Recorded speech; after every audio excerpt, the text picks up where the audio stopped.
E você, ouvinte internauta, o que acha dessa proposta aqui de reforma da Previdência? Para debater o assunto, estão nos estúdios da Rádio Povo CBN, na Avenida Aguanambi, Rosana Ventura, especialista em finanças, e Plínio Bortolotti, jornalista e articulista do O Povo. Você, ouvinte internauta, participa pelo telefone 85 30 66 40 30, pelo nosso WhatsApp, o 85 981 66 5589, e acompanha também a transmissão ao vivo pelo Facebook O Povo CBN. São 10 horas e 9 minutos. Debates do Povo. Apresentação, Marcos Tardan. Muito bom dia, Rosana, muito bom dia, Plínio. Plínio que quase cruzou com o presidente Jair Bolsonaro lá na Suíça, né? Plínio tirou 50 dias de férias, foi esquiar na Suíça. Como é que foi, Plínio? Não, foi nada disso não, 30 dias. Fazia tempo que eu não tirava 30 dias de férias. Mas foi esquiar na Suíça, né? Não, de jeito nenhum. Não cruzou com o presidente lá, então, né? Os ouvintes sentiram sua falta, viu, Plínio? Sério? Vários comentários aqui na Agradeço sua ausência. a eles que sentiram a falta. Em participação recente aqui no Debate do Povo, o secretário Mauro Filho explicou a proposta enviada pelo seu partido para a reforma da Previdência, né? Nessa proposta, a capitalização seria parte do plano de aposentadoria, ou seja, algo bem diferente da experiência do Chile. Praticamente uma unanimidade em críticas. Rosana, o Chile não é um modelo a ser seguido, é isso? Bom dia, Marcos, bom dia, ouvintes. A transição do modelo atual para o modelo de capitalização, com certeza, é uma transição árdua, que levanta muitas críticas, mas o que o mercado financeiro, né, tem como consenso é que alguma coisa precisa ser feita com relação ao modelo previdenciário brasileiro, né? A gente tem uma mudança aí muito grande na pirâmide, né, da faixa etária populacional, e a gente sabe que esse modelo atual ele não se sustenta, né? Então, é claro que a gente tem o ônus e o bônus, né, dessas mudanças. O ônus com certeza seria a questão de, provavelmente, a diminuição dos benefícios, né? Só que, em contrapartida, a gente tem aí uma diminuição do Estado, né, da responsabilidade do Estado com relação ao financiamento desses benefícios, e abrindo espaço para que a economia consiga se desenvolver com mais agilidade, né? A gente tem um Estado hoje muito pesado e que acaba sendo um entrave aí para o desenvolvimento econômico do Brasil. O Plínio, o mercado, o Brasil, né? Todo mundo acho que espera aí ansiosamente por essa proposta, como será da reforma da Previdência, né? Há uma expectativa de que isso precisa ser feito ainda no primeiro semestre, pelo menos a proposta precisa ser apresentada. E lá agora em Davos, o presidente Jair Bolsonaro, no seu discurso, que foi bastante curto até, ele não falou sobre isso, mas o ministro Paulo Guedes falou, né? Parece que ele se referiu, chamou lá vários empresários para falar que o Brasil vai fazer sim uma reforma da Previdência até lá, urgentemente. Como é que você acha? Acho que você não vai resistir a fazer algum comentário também sobre o discurso do Jair Bolsonaro lá em Davos. Não, o Alan, nosso produtor, disse que isso fica para amanhã. Ah, é? Mas apesar do Alan, você pode falar alguma coisa que eu tenho certeza que você está louco para fazer algum comentário. Mas essa questão da reforma da Previdência é realmente uma necessidade, assim, todo mundo espera que venha uma proposta e o quanto antes ela vier melhor? Não, veja só, eu acho que de fato é preciso discutir uma reforma da Previdência. Lógico, o mundo mudou, o mundo do trabalho mudou, etc.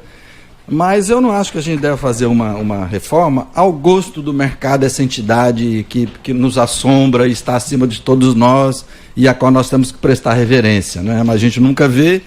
Esse mercado é igual a Deus, né? A gente sabe que existe, mas ninguém nunca vê, ele nunca se corporifica. É uma entidade que assombra todo mundo. Eu acho que você tem que fazer uma reforma que atenda às expectativas das pessoas, né? Essa questão da capitalização, no Chile, o que está acontecendo agora é que o que acontece lá, o valor das pensões estão se reduzindo até 70%, e existe uma onda de suicídio entre velhos, que não conseguem mais sobreviver. Esse modelo foi implantado na década de 80, em plena ditadura, pelos colegas do do nosso ministro da Economia, os Chicago Boys, né, que é onde ele estudou e é onde se presta as maiores reverências ao mercado, nessa Universidade de Chicago, e o mercado está batendo palma. E por que está batendo palma? Porque eles que vão administrar esses milhões de reais que vão entrar nessas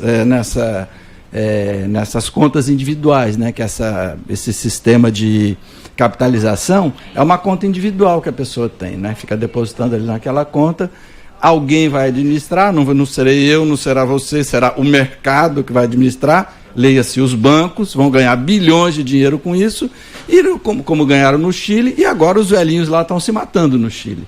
Então, se você precisa fazer uma reforma da Previdência, precisa. Agora a pergunta é, quem é que vai pagar a conta? Eu sempre digo isso, você tem que saber quem é que vai pagar a conta. São os pobres ou são os bilionários? Você vai fazer uma reforma para dar um monte de dinheiro para banco, ou você vai fazer uma reforma para melhorar a vida das pessoas e também para que esse fundo de aposentadoria seja saudável? Eu acho que tem que se partir desse pensamento e não do que quer o mercado. Rosana, enfim, algumas, a gente citou aqui no início do programa, 3 propostas pelo menos foram apresentadas para a equipe econômica. Sim, né? E não se sabe, né? O Bolsonaro disse que ia ser uma reforma substancial. Isso pode ser tudo e pode ser nada, né? Uma delas acho que foi do Armínio Fraga, da equipe deles, enfim.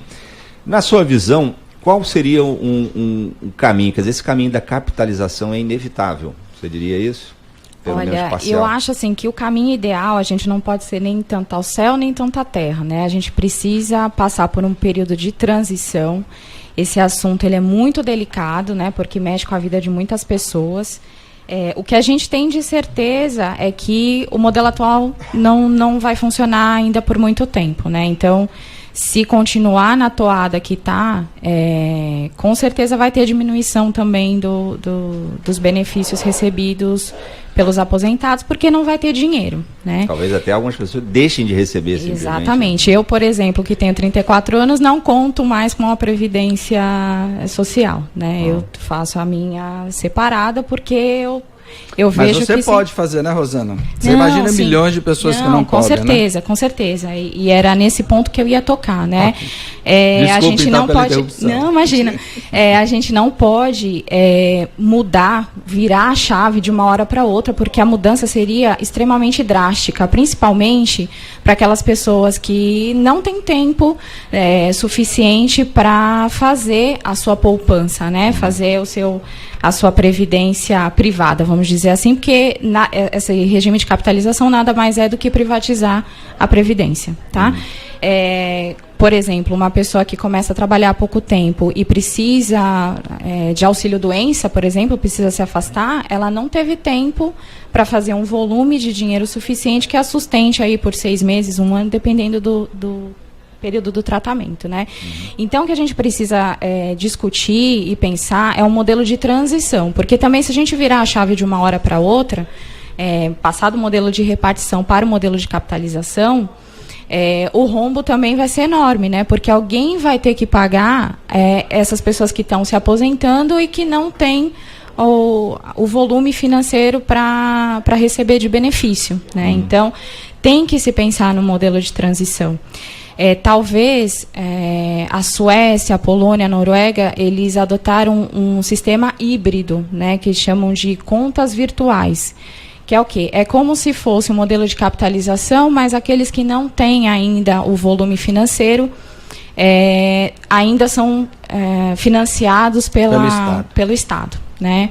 Então, eu acho que esse seria um caminho a ser discutido, porque, com certeza, mudar do modelo de repartição para o de capitalização de uma hora para outra, eu acho que vai ser pior do que ficar como está. Mas, com certeza, a gente precisa já pensar nesse modelo de capitalização, sim. A gente precisa tirar das costas do Estado essa questão. Eu sei que tem um problema cultural do brasileiro que a gente já vem desde a colonização, né? Sempre deixando a cargo do Estado assuntos essenciais da nossa vida, né? Então a gente precisa puxar um pouco a responsabilidade para a gente. E apesar da questão, tem um mercado financeiro que é uma entidade e tal, mas hoje a realidade é que o Brasil ele precisa do mercado para a economia andar, né? Então, assim, a gente vê que quando os financistas estão mais confiantes e o mercado financeiro ele funciona na base da confiança, né? Então, se a gente não sabe o que vai acontecer no futuro, o mercado já fica um pouco resistente. Ou seja, é um problema extremamente complexo para o qual certamente não há uma solução simples. Não é simples. Eu queria ver. Assim, é o Francisco Antônio do Centro. Os militares vão entrar nessa reforma? Pois é. Pergunta o nosso ouvinte. Esse é um ponto importante, né, Plínio, de ser esclarecido, ainda mais agora que vai ser apresentado alguma proposta pelo governo Jair Bolsonaro, que é associado tanto aos militares. Pois é, essa questão que eu digo, como é que ninguém sabe como vai ser feita essa reforma? Não tem uma proposta clara do governo, não tem uma proposta clara que você possa debater em cima desses termos. O que tem são declarações do Jair Bolsonaro que não dizem absolutamente nada, e o ministro das Finanças, o ministro da Economia, o Paulo Guedes, que está prometendo não se sabe o que para o tal do mercado. Então não se sabe. Agora você veja só, eu reconheço que a Previdência, ela, de certo modo, ela é injusta, né? Porque a grande maioria das pessoas não recebe quase nada e tem lá uma minoria no topo da pirâmide recebendo quase tudo. E cada categoria reclama uma especificidade. Os militares têm especificidade. Ora, jornalista também tem. Aliás, morre mais jornalista do que militar aqui no Brasil, né? Uma coisa bastante estranha. Então, os militares vão entrar. Não, mas militar tem especificidade. Mas não estão chamando todo mundo para fazer sacrifício? Por que os militares vão ficar fora do tal do sacrifício? E outra questão, Tardão, você veja só. No Brasil, aqui, vamos pegar Fortaleza. Fortaleza tem uma Suíça, já que nós estamos falando de Davos ou Davos, né? Que é praia de Iracema. Agora, né? Tem um modo de vida equivalente aos dos países muito desenvolvidos, e nós temos locais que existem situações como as piores do mundo aqui dentro de Fortaleza. Você vai fazer uma previdência igual para quem ganha muito e para aquele que ganha pouco? Né? Esse que ganha pouco, aí fala em expectativa de vida. A expectativa de vida ali na praia do Iracema talvez seja 70, 80 anos. Agora vai nas periferias para você ver quanto é. Como é que você vai arrumar isso de tal modo que você proteja os mais desprotegidos? Rosana, porque para o mercado não importa se morre 1, 2, 3 mil, 10 mil, 5 mil, desde que o dinheiro esteja entrando na conta. É disso que o Estado precisa cuidar.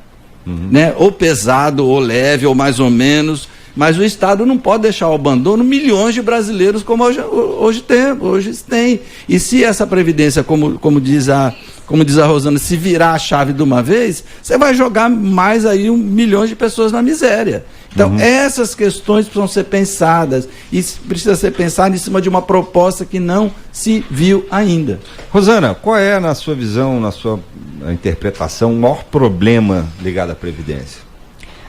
Até a gente estava discutindo aqui no intervalo, né? Eu acho que o maior problema é a questão de quem está trabalhando atualmente financiar quem está aposentado. Então, a gente está vendo uma inversão da pirâmide populacional no Brasil. E outra coisa, a gente está vendo uma mudança no perfil das pessoas que estão trabalhando no mercado de trabalho hoje, né? Tem muita gente partindo para a questão empreendedora, né? Virando empreendedor, virando empresário, até por todo o cenário econômico que a gente passou e ainda está passando. Então, a gente vê que num curto período a gente não vai ter mais pessoas suficientes para sustentar as pessoas que estão se aposentando. Então, a gente tem cada vez mais pessoas vivendo mais e cada vez menos pessoas entrando no mercado de trabalho e entrando no regime de previdência, né? Então, em pouco tempo, a gente já não vai ter mais pessoas suficientes para sustentar quem está aposentado. Essa é a questão principal, fundamental, sim, né? Sim. Mas tem várias outras questões envolvidas também, né, Plínio? Por exemplo, nosso ouvinte, Lúcio Flávio, Ele diz assim, bom retorno, Plínio. Aliás, mais um, tem vários aqui, depois eu vou ler alguns aqui. Cadê o pessoal que não gosta de mim? Deve estar todo escondido, que é aquele pessoal que é do deles, Bolsonaro, né? E agora não tem muito o que dizer, então eles devem estar todo intocados. Não provoca, Plínio, não provoca. O Lúcio Flávio diz assim, como vai ficar a situação de um cônjuge depois da perda de um ente querido? Se ele não vai mais ter direito à pensão ou ser reduzida pela metade nesta reforma da Previdência? Pois é, ninguém sabe. Agora, uma explicaçãozinha rápida ali, que o sistema, como a Rosana estava dizendo, o sistema hoje que funciona no Brasil é repartição. É um sistema universalizado, que de princípio é muito bom, porque todo mundo está dentro desse sistema. É igual o SUS. É solidário, né? É solidário, exatamente. A palavra exata é essa. É um sistema solidário. Todo mundo está dentro dele e quem trabalha paga para quem está aposentado. Como aquele que está aposentado pagou anteriormente para outro que se aposentou antes dele. Então, esse sistema solidário me parece um sistema justo, como o SUS. Né? Funciona mal? Funciona. Mas o princípio é muito interessante. Então, esse é o sistema de repartição. Quem trabalha, paga para quem está aposentado. Esse que está trabalhando hoje vai receber depois da geração que suceder a ele. E o da capitalização é um sistema individual e individualista. Eu junto meu dinheiro e você junta o seu. Né? E dou para um banco administrar. O banco administrou mal, acontece o que está acontecendo no Chile. O pessoal está recebendo 30% do que recebia. Então, agora, eu reconheço, como diz a Rosana, que tem um problema. Cada vez menos gente no mercado de trabalho e a população envelhecendo. Agora, eu sempre digo isso. Como você vai resolver isso? Você vai jogar, fazer de uma forma que quem pode paga e quem não pode se lasque? Ou você vai fazer de uma forma que você vá proteger as pessoas mais pobres e mais carentes? Eu acho que essa é a grande questão. E eu não vejo muito nesse tipo de governo que a gente tem aí que vai ter uma reforma que caminhe nesse sentido, não. E você, Rosana, você está otimista? Então, eu acho que para essa reforma funcionar, ela não pode vir sozinha, né? Ela tem que ter outras coisas. É a mesma coisa que a gente viu a questão de mais pessoas entrando na universidade, elas saem da universidade e não tem trabalho, né? Então, a gente tem várias pessoas que estão formadas aí, tem curso superior e não tem trabalho, né? Então, ela tem que vir com outras coisas também, com outras medidas. Ou seja, a gente tem que pensar nessa questão das pessoas que não tem como juntar, fazer essa poupança, né? Eu defendo que você direcionar a sua poupança, que vai te sustentar ali na velhice, para pessoas que são profissionais é muito melhor do que para pessoas que são profissionais do mercado. Exatamente, porque você vê, por exemplo, o seu FGTS, tudo que você guarda lá, né, sendo remunerado a 3% ao ano.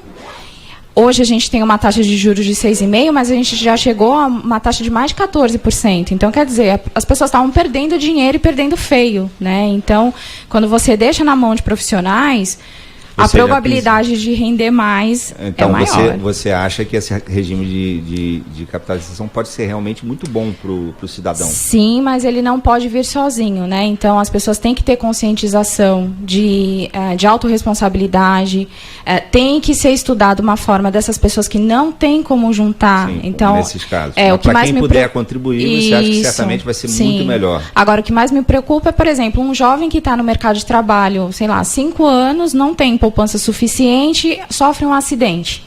Ele precisa ter continuidade de renda, mas ele não juntou o suficiente. Como que vai ser trabalhado isso? Essas coisas não são claras, né? Mas precisam ser pensadas com certeza. Célia Moraes, nosso ouvinte, fala: bem-vindo, Plínio. Tem vários aqui, deixa eu ver. Cadê aqui? Plínio, tem um aqui que eu sabia, rapaz. Peraí, vamos ver aqui. Mas antes, deixa eu ler esse outro aqui, que foi uma pessoa que ele diz assim, estou feliz com o seu retorno, Plínio. Apenas os analfabetos políticos é que ficam tristes com a sua presença no debate do povo. Isso, palavras do Charles Mendonça, de Messejana. Obrigado, Charles. Agora, tem uma aqui, Plínio, que na hora que você falou, eu falei, ih, rapaz, vai vir ouvinte falando disso. Não deu outra. Veio aqui um ouvinte dizendo, Plínio, de onde você tirou que no Brasil morrem mais jornalistas em serviço do que policiais militares? Não sei, de fato foi um chute mesmo, mas a gente podia até ver atrás disso. Esse foi o João Adalberto Vieira Silva. Mas os militares brasileiros, acho que desde a Segunda Guerra Mundial, tirando a missão no Haiti, que foi uma missão de paz, né, nessas missões de paz, eles não foram para uma guerra, né? Eu não estou dizendo que eles devem ir, não. Melhor que não vai em nenhuma. Né? Agora que eles têm também um trabalho diferenciado, tem, que não recebe hora extra. Agora um militar se aposenta com 43 anos. Acho que é o único país do mundo que um militar pode se aposentar com 43 anos. Nem nos Estados Unidos, que cada ano lá eles arrumam uma guerra diferente, militar se aposenta com 43 anos. Ele pode se aposentar antes do tempo de serviço dele, mas de forma proporcional. E eu não acho que os militares brasileiros corram mais risco que os militares americanos, não, viu? Certamente não. Né? Então, por que não incluir os militares na reforma? Esse, né, Rosana, esse segmento dos militares, de fato, vai ser algo delicado que vai ter que ser muito bem tratado. É um dos segmentos que vão precisar, que vão espernear muito, que vão ser... Sim, com certeza. Assim como o Plínio falou, como tem uma chamada aí nacional, né, para que todo mundo faça sacrifício para colocar o país nos trilhos novamente, eu acho que tem que incluir todo mundo, sim, né? Então, como a gente está falando, né? É muito difícil, porque cada classe tem suas particularidades, né? Não é uma coisa simples de fazer, uma reforma, uma medida não serve para todo mundo, né? Então, é uma discussão extensa, né? Mas eu acho que todo mundo tem que abrir mão de alguma coisa para colocar o país no eixo, sim. Uhum. O Luiz Carlos do Bom Jardim, bom dia, Plininho. Olha só, você tem a minha visão sobre esses governos. Agora, Plínio, começou a chegar aqui os teus críticos, olha lá, rapaz. Como é que, vamos ver aqui, olha, os militares brasileiros correm mais risco do que os americanos 10 vezes. É mesmo? Tá por quê? Tá Ele disse por quê, não? O nosso ouvinte aqui dizendo isso. O outro aqui, Plínio, vai ter patrocinador patronal na nova Previdência? Não, pois é. Nessa de capitalização, acho que não, né, Rosana? Não sabemos ainda como é a proposta. Pois é, esse é o problema de discutir, porque hoje, nessa Previdência que a gente tem uma parcela da empresa e uma parcela do empregado. Sim. Nessa de capitalização, haverá uma parcela da empresa? Assim, pode ter como não ter, né? Ninguém sabe. O argumento para não ter é diminuir o custo do empregador e assim gerar mais empregos, né? Então tem um argumento aí que pode ser pró não ter a participação patronal, mas não sabemos ainda, né? Mas do ponto de vista legal não haveria impedimento. Não, com a nova lei trabalhista, né? Não, estou dizendo, não haveria, ou a lei poderia determinar isso. Sim, sim. Eu não sei no Chile se havia, você sabe se no Chile não sei se havia a participação patronal. Mas aí ele levanta uma questão bastante interessante, né? Porque aí cairia o valor que o empregado seria, digamos, uma redução salarial, né? Aí a gente tem que tomar cuidado porque pode haver um argumento assim, a gente tira o financiamento patronal e aí o empregado pode receber mais porque seria um custo que seria transferido para ele. Mas a gente tem que tomar cuidado que foi a mesma história de pagar a bagagem separado, né? Nunca acontece.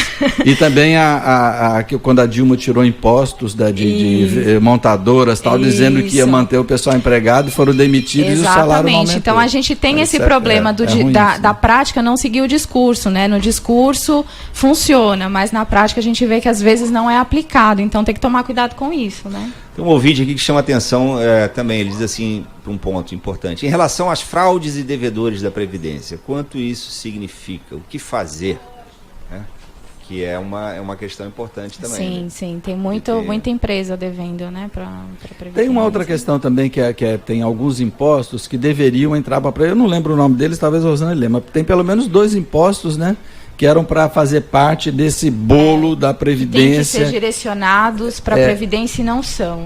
Eu vou achar aqui o nome, mas enfim, tem 2 impostos que nunca vão também para o Caixa da Previdência, que são cobrados, mas não vão para o Caixa da Previdência. Exatamente. Vão para outras coisas, né? O governo gasta com outras coisas. Então, assim, tem muita coisa para ser ajustada, né? Não é só a reforma, né? É o modus operandi do governo, a cultura brasileira também. Então, são muitas mudanças que tem que acontecer para que num eventual caso de capitalização, que provavelmente vai envolver de alguma maneira, em algum nível, a capitalização, essa reforma da Previdência, tem que ficar claro também como é que vai ser a fiscalização disso, né? Sim. Quem vai caber fiscalizar, né, regular o desempenho dessa... Eu sempre digo que o mercado financeiro brasileiro ele tem uma coisa boa, porque é um dos mais fiscalizados do mundo. Né? Então a gente tem aí órgãos como a CVM, a SUSEP, que seriam o órgão fiscalizador aí das previdências privadas, atua com uma atuação muito forte. Né? Então a gente sabe que o desvio, existem desvios, é claro, mas são mínimos, né? Então, nessa parte eu sou muito confiante, porque os órgãos fiscalizadores aqui do Brasil, eles têm uma atuação muito forte com relação a isso. Aqui achei aqui, viu, Tardan, são receitas da contribuição previdenciária para o regime geral da Previdência, que é o que a gente tem, paga pelos empregados e pelas empresas, que é o e também com um imposto chamado Contribuição Social sobre o Lucro Líquido das Empresas e o COFINS. Só que essas contribuições acabam, impostos, contribuições, taxas, acabam não indo para a Previdência, que deveria fazer parte do caixa da Previdência, inclusive para ajudar na Seguridade Social e tal, etc. Rosana, tem aqui o João Adib, nosso ouvinte, diz assim: falem da dívida da Rede Globo, Previdência Social, BNDES, não esqueçam. E o André Luiz Santiago, ele faz a pergunta aqui: seria melhor separar a Previdência Social da Seguridade Social e se financiar com suas arrecadações próprias? Na minha opinião, sim, porque a gente tem tudo misturado, né? E aí acaba que tem alguns dados que dizem que, se a gente for olhar só a questão da previdência, né, das aposentadorias, não há déficit, né? O que acaba ocorrendo é que a questão dos benefícios, auxílio-doença, auxílio-reclusão, acaba gerando esse rombo, né, que a gente tem na Previdência. Então, eu acho que separar seria bom, porque a gente tem mais clareza, tem mais transparência do que está acontecendo em cada conta, né? Então, a gente, em contabilidade, a gente sempre separa tudo direitinho para você ter até como analisar e tomar as medidas necessárias. Quando as coisas estão obscuras, você não sabe de onde está vindo o problema, como é que faz para solucionar. Você não sabe, exatamente. Se exatamente, tem que ser bem metódico com essa questão. Viu, Tardan? Eu queria falar um pouquinho sobre isso, porque você, veja só, de fato, acho que seria interessante, quem apresentava essa conta separada foi na gestão do José Pimentel, o senador Pimentel, que está terminando o mandato agora. Ele apresentava essas contas separadas. E havia déficit nessa aposentadoria, né, urbana, mas era pequeno. Agora, de fato, mesmo sendo esse déficit pequeno, esse problema de menos gente entrando no mercado do trabalho e mais velhos vai acontecer. Então precisa ser olhado. Agora, de fato, você misturar as duas coisas é muito ruim, porque aí dá o déficit. Então, o Pimentel apresentava esses dados separados e mostrava direitinho onde é que vinha o déficit. E, segundo ele, não vinha, segundo o José Pimentel, não vinha das aposentadorias, vinha mais dessa questão da seguridade, que é aqueles impostos que deveriam pagar, contribuição sobre o lucro e o COFINS. E a aposentadoria rural, que o trabalhador rural, ele contribui muito pouco ou não contribui. Agora, a pergunta que eu faço, aí é que entra a pergunta: como você vai resolver essa questão? Você vai abandonar o trabalhador rural?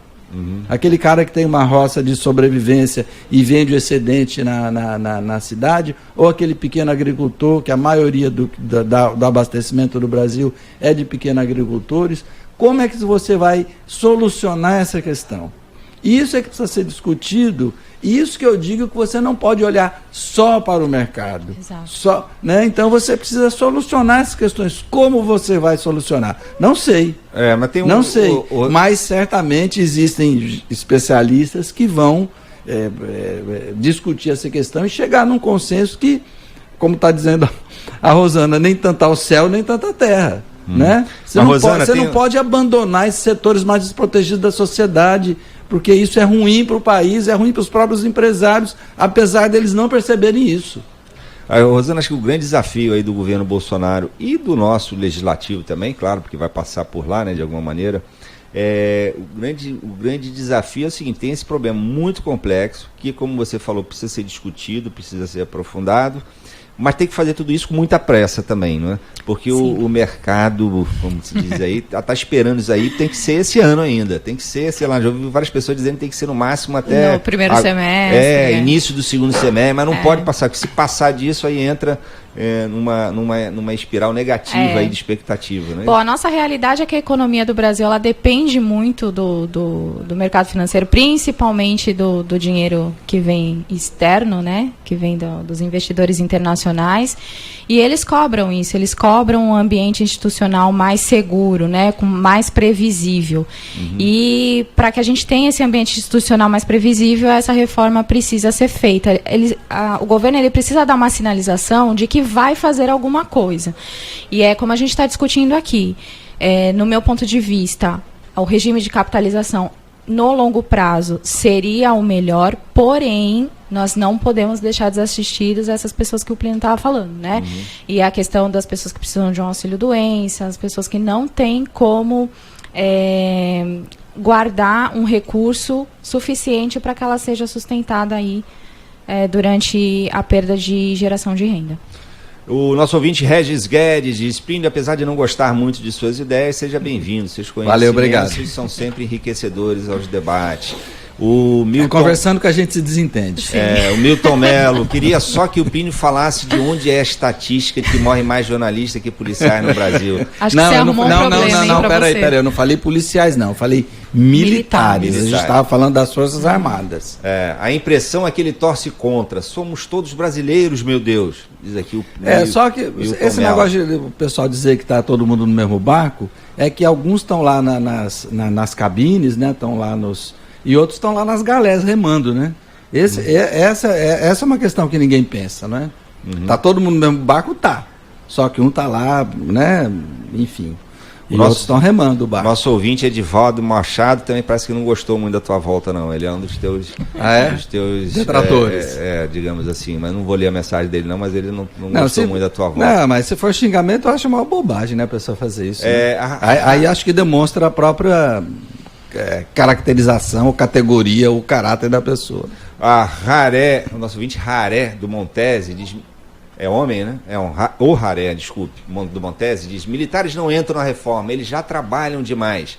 O Carlos Alberto do João 23, gostaria de parabenizar o debate do povo, em especial o Plínio Bortolotti, do qual sou fã.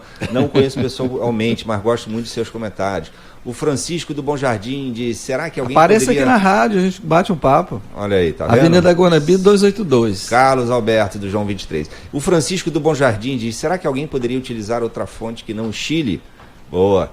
O Luiz do Centro: estão colocando que os militares têm privilégios. Será que estão contando horas extras? Sabiam que não tem adicional noturno nem FGTS? O trabalho do militar não termina nunca. A Marta do bairro de Fátima: gostaria de saudar Plínio Bortolotti, ele faz falta. Enfim, várias mensagens aqui. Hoje vai ser mais um daqueles dias que eu não vou conseguir nem ler para poder avaliar muito antes de passar aqui né? Vou colocar no microfone falando aqui de algumas mensagens, não vai dar, né? Mas enfim, vamos lá. Estamos chegando já aqui na reta final, Rosana, do nosso programa. O que você, se você tivesse assim, se pudesse dar um conselho, eu ia dizer conselho, mas acho que não é uma boa não. Qual é a sua maior expectativa quanto a essa reforma da Previdência? O que você mais espera, assim, que você acha que é o ponto fundamental, que vai ser decisivo para o sucesso ou não dela?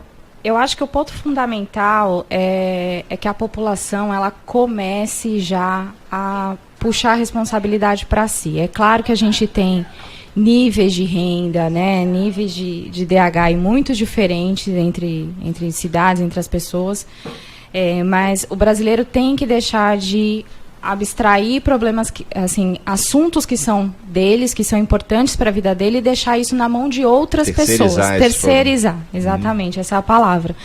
Então, é puxar e já ter consciência de que ele precisa pensar nesses assuntos e não deixar para outras pessoas pensarem.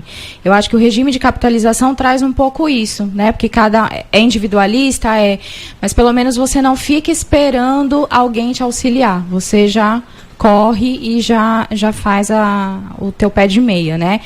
Mas, repetindo, né, não é tão simples assim. A gente não pode passar de um sistema totalmente solidário para um totalmente individualista de uma hora para outra. vai dar problema, né? Então, a minha expectativa é que ocorra uma mudança de modelo mental das pessoas, que as pessoas comecem a puxar mais a responsabilidade para si, cuidar de assuntos importantes da vida delas, mas também que o governo também cuide dessa questão da transição, né? Não pode ser uma coisa feita de uma hora para outra, porque não tenha, né? A gente está com esse modelo há muitos anos, desde sempre, né? E mudar assim de uma hora para outra vai ser pior do que, né? Vai mais atrapalhar do que ajudar. Provavelmente a idade certamente vai aumentar também, né? É assim, que no regime de capitalização no longo prazo, essa questão da idade não será mais problema, né? Porque a pessoa vai juntar o recurso dela e ela pode se aposentar a hora que ela achar que quer se aposentar, né? Que tem um recurso suficiente para se aposentar. Então, seria outro assunto que você deixaria de terceirizar para o governo e você teria as rédeas da sua vida. Eu me aposento quando eu quero. Mas nem todas as pessoas têm a possibilidade de juntar um dinheiro suficiente para se aposentar com 55 anos, por exemplo. Isso daí a gente tem que colocar em pauta porque é uma realidade. O Gabriel Ícaro diz: as empresas vão poder fazer gestão da previdência privada? Tem empresas no mercado que fazem disto um benefício ao empregado. Verdade, né? Mas elas sempre terceirizam para um gestor profissional, né? Geralmente tem lá, a gente tem 2 tipos de previdência, né? As previdências abertas, que são as que são comercializadas pelos bancos e que qualquer um pode ir lá e fazer sua aplicação, e as previdências fechadas, tanto em empresas privadas quanto públicas, né? As previdências das empresas públicas, elas vêm passando por problemas sérios. A gente tem exemplo aí do Postales, que é da previdência dos funcionários dos Correios, né? Então, agora os da Caixa está com problema. Da Caixa, FUNCEF. Saiu teve 3 anos de prejuízo, parece que ele está recuperando agora. Por quê? Porque também não tem transparência. Eles aplicam porque as entidades reguladoras são diferentes para previdências fechadas e para abertas, né? Então, as da previdência aberta, elas são muito mais rigorosas do que as de previdências fechadas. Então, tem que tomar esse cuidado também. Tá. O Luiz Batista, nosso ouvinte da Lagoa Redonda, é outro que não gostou da tua volta, não, viu? Foi. Viu, Plínio? Mas em compensação, ele mora num belo lugar. O Pedro do Eusébio diz, eles aqui já... Um bom dia para todos, em especial ao Plínio. Adoro o debate de vocês, diz o nosso ouvinte. Obrigado pela audiência. Plínio, 30 segundos para suas palavras finais aqui. Não, é aquilo que eu disse, Tardan. Eu acho que a gente tem que, quando faz volto a dizer, quem que vai pagar essa conta? Como é que isso vai ser resolvido? As pessoas mais desprotegidas terão garantia de uma aposentadoria? Acho que essas questões é que tem que ser respondidas. E algumas mudanças já foram feitas, né? Tem um teto até 5 mil e poucos reais. Acima disso a pessoa tem que pagar uma previdência privada se quiser. Já mudou alguma coisa para o funcionalismo na época do governo Dilma, ainda se não me engano. Então algumas mudanças vêm sendo feitas, outras precisam ser feitas, mas eu acho que tem que ser sempre preservando a proteção às pessoas mais pobres. Eu acho que essa é uma questão fundamental acima de qualquer outra questão. O nosso ouvinte Francisco Cícero diz: cumpra-se o artigo 195 da Constituição e não haverá déficit. A questão é que os grandes conglomerados de comunicação, fabricadores de verdades que interessam aos seus sócios do capital, controlam pelo esquema Goebbels, e aí vai embora. O Júlio Pascoal Barata diz: a reforma já era para ter sido realizada há uns 20 anos. O grande problema é que os presidentes não queriam um problema na governança. Isso vai ser um problema com todo o legislativo aí, que é outra categoria além dos militares. Temos que falar dos políticos também, né? Como é que essa previdência vai afetá-los também, né? Eles vão ter que provavelmente votar. É isso que se espera, que eles votem em alguma coisa que também não será em benefício próprio, né? Sim. Ao contrário. Um outro ouvinte pergunta: e se os 14 milhões de desempregados estivessem trabalhando, qual seria o déficit da Previdência? Reduziria, com certeza, né? Muito bem, muitas e muitas mensagens, mas estamos aqui chegando na reta final mesmo do programa. Agora é para valer apenas 1 minuto. Rosana, quer se despedir? 30 segundos, palavras finais? Não, agradeço muito pela participação. É importante discutir esse tipo de assunto com vocês, com a população, né, para que as pessoas tenham consciência do que está acontecendo, das mudanças que podem vir aí para a vida delas, né? Muito obrigado, Plínio. Obrigado, Rosana.